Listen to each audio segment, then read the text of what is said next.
This episode is part of a short series of interviews with young filmmakers who are making their mark on the film industry. Their ages may vary, as well as their roles and the journey that brought them to where they are. They can be an inspiration to all of us, and especially to an even younger generation of aspiring filmmakers coming behind them. This is the Faith and Family Filmmakers Podcast, helping filmmakers who share a Christian worldview stay in touch, informed, and inspired. Quiet on set. Rolling. Today's host is Geoffrey Whitt. Hey there, welcome to the Faith and Family Filmmakers Podcast. I'm Jeff, and I've got a young adult with me today, Ian Wilson.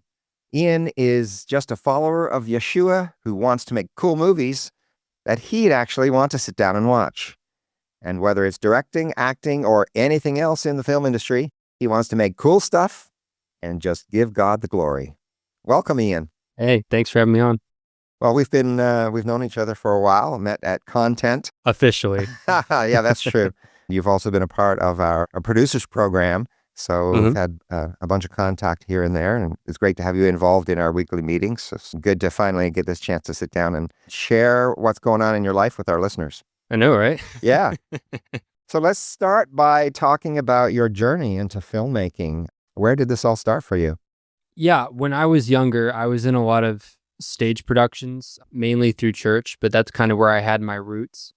And that lasted for a while, even when we moved here to West Virginia. I still got involved with another stage production called Scrooge. It's a Christmas Carol kind of production.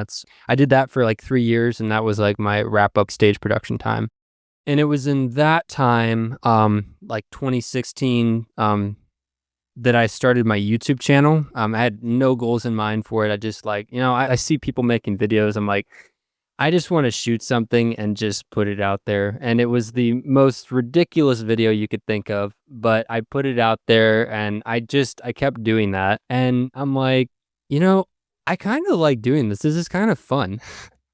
So it was in that time, like I kept uploading like amateur videos, and 2018 rolls around, that era, and like that's when I think I officially decided, yeah, I'm going to go full send it into film. I've got like a passion for it. I think God's calling me to it. I find this fun to do. Mm-hmm.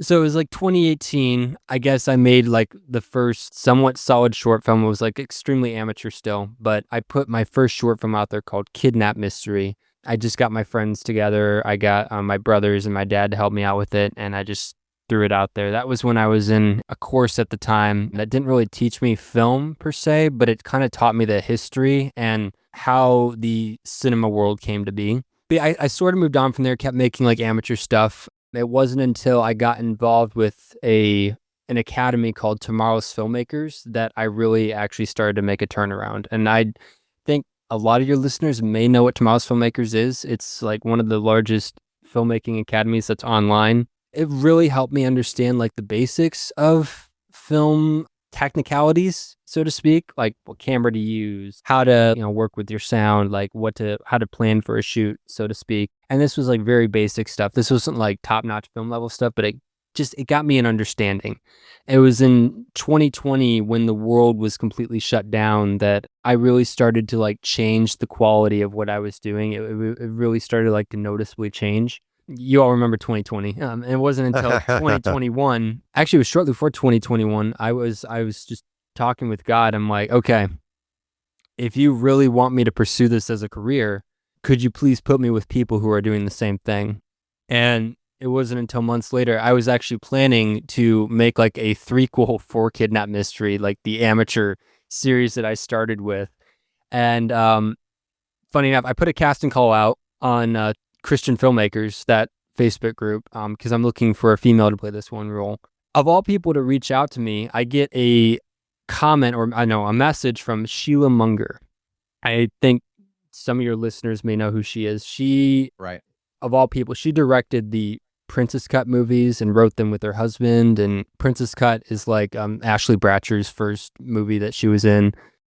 But she's the person to reach out to me, and she's like, I have a daughter, like she could possibly be in your film.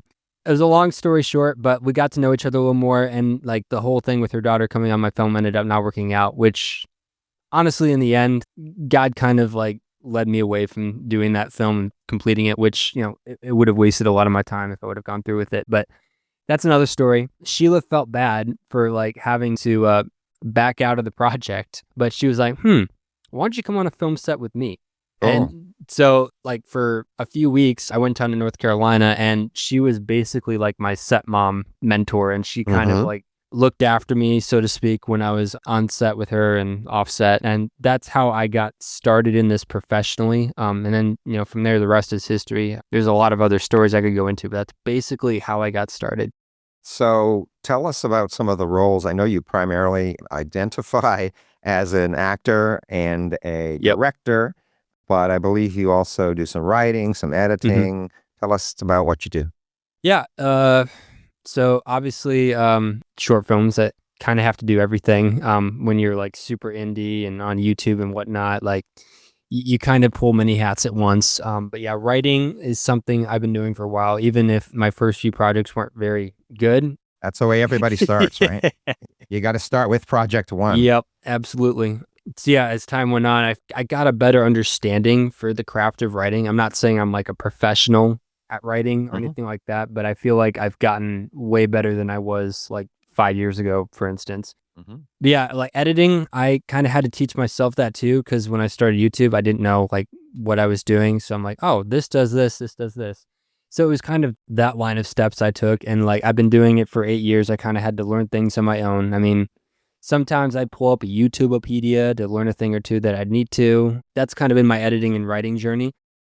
So if I understand correctly, a lot of the technical stuff you learned in Tomorrow's Filmmakers, just to contrast that with what you found in the producer's mentorship program with the Faith and Family Filmmakers Association. In contrast, well, Tomorrow's Filmmakers doesn't teach you how to produce an actual movie. It just teaches you the basic techniques. So I'd say that's the biggest contrast, because the VIP program that I'm in with the Producers Club, that is like specifically tailored for producers and for actually making a film, or like actually getting something produced that's like top notch, and it's actually taught by a producer. I'd say that's the biggest difference. Tomorrow's Filmmakers is taught by a professional videographer who has a basic understanding of the film world.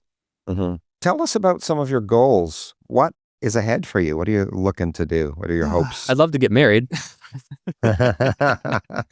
Yeah, that's up there. But yeah, professionally, I would love to make feature films full time. I'd love to act when the opportunity comes. I don't care, like, the nature of the film usually, just as long as my principles and beliefs are not compromised in the process. But that's kind of what I want to do. I think recently, like, what I've considered my biggest thing being is just like totally branding my production company as like a production company that makes action features. That's the big goal. I would love to make action films. I feel like there's not enough followers of Christ who are doing that. I agree. Yeah. I have a love for action. I have a love for moving and like just like constantly staying in the thrill. That's my long-term goal, and I'm still working my way there. I'd love to get my first feature made sometime soon. Still working on that. Have you seen Homestead? I have not yet. I really liked Homestead. I have not yet. I plan to. I'd like to see a lot more of more episodes. I've heard a lot of mixed reviews about Homestead, but I'm going to watch it eventually. Of course, action, it can mean a lot of things. It can be blended. And so there's certain types of action that appeal to me and some that don't. But in general, we need a lot more that, are of interest to men. I want to feel like a man. Well, there's movies that appeal to both, and what we might call a man's type movie that women like, and men who like what might be branded as a typical women's movie or a chick flick or whatever. But yeah, there are certain genres of movies that are just underserved in the faith there's market, a lot that's of for sure. Marketing opportunity with them too, and a lot of outreach potential. I would love to see more people pick up action. I know they're expensive, but it's a goal. It's a goal. Some of it is the fact that there are a lot of Christians who don't watch faith-based films. Yep. And whatever the reasons for that. And one of them might be that the types of movies they're interested in are just not available. A lot of Hallmarkies out there. And that's okay. We just need more. So tell us about your acting. Well, for the longest time, I did a lot of acting through my YouTube videos. I do a lot of various sketches and other creative content. I also post all my short films there when the time comes for it. But that's kind of what has been my medium, I guess, for expressing my acting skill and building it. It wasn't really until last year that I think God really started to open up doors for acting. And like even going into last year, like I just had a feeling that year things were going to start picking up. I had that feeling like in the back of my head. I knew it was going to happen. And so I come 4 months into the year, still kind of stale. I've only had free jobs up to this point just for the year. But I get a text, I think, or it was on Messenger from a guy named Robert John Rivera. I was friends with him on Facebook. We had known each other through a group called the Boston Filmmakers Meetup. Like we'd meet every month, like the first Friday of the month, I believe. And we'd just talk about each other's careers, like where we're at, like what's going on, how we can help each other improve. But he wanted to reach out to me and just talk. So we set up a date and we like have a Zoom call and we get to know each other. He's a pretty interesting guy. We got a lot in common. We both like video games. He's more of a Nintendo guy. I'm more of an Xbox guy. But little did I know that like into the call, the further we get, that this sort of just becomes a recruitment call for a show called The Chosen Ones. He's like, I'm trying to do a show that's basically about Christian superheroes. I don't know if you remember the show Heroes, which is a show about showing people that have these powers, but it's more of like a down-to-earth feel kind of show where you actually get to explore like the individual and their story. It's not like the larger than life type of feel that Marvel or DC has. I'm like, yeah, I know that show. Right. So he's like, it's a very similar dynamic to that show. And he's like, you look a lot like how I envision the main character. I'm like, okay. So like, it was kind of funny. It was a recruitment call in a manner of words, but he's like, I would love you to self-tape for the role of Kenny. And so I think a couple weeks go by where like finally I get the sides to self-tape. It was right in the middle of ICFF, funny enough. I was volunteering there and I'm like, okay, I just need to get this shot and get it sent out. We shoot it one night. I accidentally delete the footage like the morning after. I'm like, crap, I need to record it. So I get that recorded and sent off like right in the middle of ICFF. I think it's kind of like a foreshadowing, but it's really kind of surreal, like recording in the middle of a film festival. A week later, he calls me back and he's like, we decided to unanimously cast you as the role of Kenny. And like, that was my first yes, technically. Just a real God moment that happened there. And then like shortly after, I get cast in a short film called Daisy that's produced by Venus Monique and Sharon Lanier and Stephanie Half. Fortunately, I got the opportunity to know these ladies kind of up front. Like all three of them were there at ICFF, plus I had known Venus for a little bit. And I've been looking to connect with Stephanie because she lives like 2 hours away in Pittsburgh. So they cast me as the abusive boyfriend in that short film. And we we shot that back June of last year. Since then, things have slowly started picking up. And my third yes was this year. It's for a project called Citadel of the King, which is being shot in August. That's being directed by Joseph Eli. I'm sorry, Joseph. I may be butchering your last name. I don't know how you pronounce it. But it's a very small role, but it's just another God moment. And God's just like showing me over and over again, yeah, I got this. Your time is like slowly creeping up. So just trust me. Right. So that's kind of been my acting journey professionally so far. And I'm just waiting to see what else God has. My other goal is to act in feature films that I make. Like I think Alexandra Boylan said in like your guys' first podcast interviews, like, if they're not giving you a platform, just go out and create your own platform. So that's kind of like another line of thinking that I have. I'm like, why don't I just do that? Make my own movie. Yeah, we had T-shirts made. If they won't let you sit at the table, build your own table. Make your own table. That was her quote from that podcast. Do you want to tell us a little more about The Chosen Ones? I think, has it been a teaser shot for it or a proof of concept? Funny enough, we're actually coming up on like nearly a year since we had our little promo shoot up in NYC. That's going to be May 19th. That'll be 1 year since like we were all kind of on that promo shoot together. So that's kind of a like sentimental date. So since then, they wanted to get like enough funds for the pilot. It ended up not working out exactly.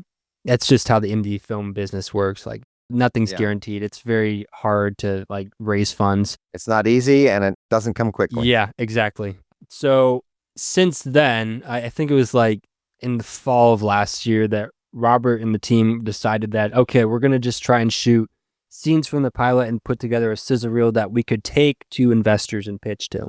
So that's what they started doing in December. They flew up some of our actors to NYC and shot some scenes with them at Times Square and whatnot. I got flown out there in January to shoot some scenes with Carter Nelms, who's a really great guy. I look forward to working with him more. He's just really good. It was fun bouncing off of him and our scenes together. He's really good despite not being in this business very long. So yeah, we shot my scenes up there. They got the scenes for the sizzle reel kind of wrapped like early February, I think, or mid-February. They were putting together a kind of concept trailer of sorts, taking scenes from the pilot that we shot, and that is nearly done. It's like 100% visually done. They're just tweaking a little bit of the sound right now, but it's going to be premiered online with Eventbrite at some point, I believe, and there's going to be like a premiere in NYC at Robert's Church. So I'm looking forward to that. I'm hoping to make a trip up to New York to just hang out for the premiere. I think that's going to be fun. And yeah, we hope from getting that premiere done that we can raise a little extra money for the other things we need to put together for our pitch. And that's where we're at kind of right now. We'd love to shoot this summer, but then again, it's all about timing and whether God greenlights it or not. Yeah. Well, Robert John Rivera has been attending some of our Thursday networking events as well. That's good. So, that's good. Yeah. So hopefully all of the connections will come into place and this thing will move forward. FAF Association hosts its first Filmmakers Boot Camp on July 27th. 9 workshops. That's right, 9. 3 for actors, 3 for screenwriters, and 3 for producers. Registrants are able to access all the recordings of all 9 workshops with instructors Venus Monique, Jared O'Flaherty, Nathan Blair, Trey and Ariel Fernald, and more. Plus, organized networking to connect you with other like-minded filmmakers. Level up with confidence this summer. Save your seat now for FAF Association's Filmmakers Boot Camp. Go to faffassociation.com and click on Filmmakers Boot Camp in the menu bar. Link is also in the show notes. Tell me, let's talk for a moment about being a young filmmaker. Okay. And what... I mean, I know that's the only perspective you have. When I was 50, I shot like 4 films in 2 days. What are you talking about? What do you think might be what might young filmmakers have to offer that is unique? Give us some perspective on young faith-based filmmakers. Where's their head at? What's their goals? One thing that I've taken to consider is we have a lot of time. We have a lot of time. The world may look a little bleak right now, but still, like, we have a lot of time. We're still really young and we still have a lot of area we can cover still. I know some people, they started in this business when they were like, let's give an example, Morgan Freeman. He didn't get like his first acting role till he was in his 50s. So the fact that we're starting this early, there's a lot of area we can still cover and like we are like already ahead of the game. Absolutely. There's a lot of people in this industry that like we're already 5 years ahead of from where they started, because they started a little late in their life. And I feel like that's one thing, is that we just have a lot of area we can cover still. I feel like also the younger you are, and I'm not like trying to put a damper on anyone for their imagination and whatnot, but I feel like the younger you are, the bigger you can dream and the bigger goals you can set. It doesn't matter how big they are, but I believe like you can stretch for higher if you are younger. That's just my opinion. I feel like you can like set bigger goals if you're younger, because like just the way you see the world, you haven't gone out there and lived a whole bunch of stuff yet, but you can just see things a lot differently than how, like, as opposed to someone who's like, I don't know, 30 or older. Yeah. Yeah. Kind of like, think like a child. A child like has a huge imagination. And like, I feel like when your brain is undeveloped, you can still have a pretty huge imagination. Doesn't like the brain develop it like fully like 25 to 30. I don't know, like somewhere around there. But yeah, that's kind of my position on that. I think one of the things there that comes to my mind, and this is true regardless of age, people need to be willing to start small, start where they can and grow from there. And that can be difficult for some people, especially, when you're talking about having lots of time. People who are older may feel they've got to do something perfect. They've got to start right off professionally, where I feel called out. Well, we've learned and we've been told over and over that you just have to start. You have to do it. You have to do it imperfectly until it improves and becomes perfect or close to perfect. Yep. You know what I mean? And younger people may more naturally flow that way because it's expected that you're learning. It's expected that you're doing your best with what you're doing and getting better and growing. And so I think that's one positive thing, realizing that if you keep working at it, you will get there. And that's pretty exciting. Go through the 10,000 ways how not to build a light bulb. That's right. Well, Ian, before we go, tell us where we can find your YouTube content and any other links that you'd like to share where people can reach you. Yeah. So most of my stuff is on YouTube. My handle is Wilson Productions Official. Sometimes when you type in Wilson Productions, it doesn't just pop up right away. But when you look at the different channel logos going down, it's a dude that's wearing a robe and a hood and he's standing on a hill. That's my logo. It says Wilson Productions on it. My handle is Wilson Productions Official. I do have a website, but I feel like that is used as little as possible. I'd love to get more traffic to it. I think that'd be great, but most of my stuff happens on social media. But my website is wilsonproductionsofficial.com if you want to look that up. I do have an Instagram. You can look up at FreedomFire20. That's my handle. And yeah, like if you want to support The Chosen Ones, the show I'm part of, that's thechosenones.net. Go check that stuff out. We're still raising money to put things together. So yeah. If you want to support the show, go there. Looks like a great concept. And again, something that's unique and missing in the faith space. Yep. For the keyboard warriors, Bible Man does not count. I'm sorry. Thanks so much for sharing with us today. It's been great to hear your perspective. And on a personal level, I'm sure we'll see you soon online and maybe in this coming year at a festival. Yeah. Or on set, hopefully. Yeah, that'd be cool. Thanks for listening to the Faith and Family Filmmakers Podcast. If you've been enjoying this podcast, take a moment to follow or subscribe on your favorite podcast player so you don't miss an episode. And if you'd like to support the production of this podcast, you can leave a tip at faffpodcast.com/support. Bringing filmmakers together for faith and family.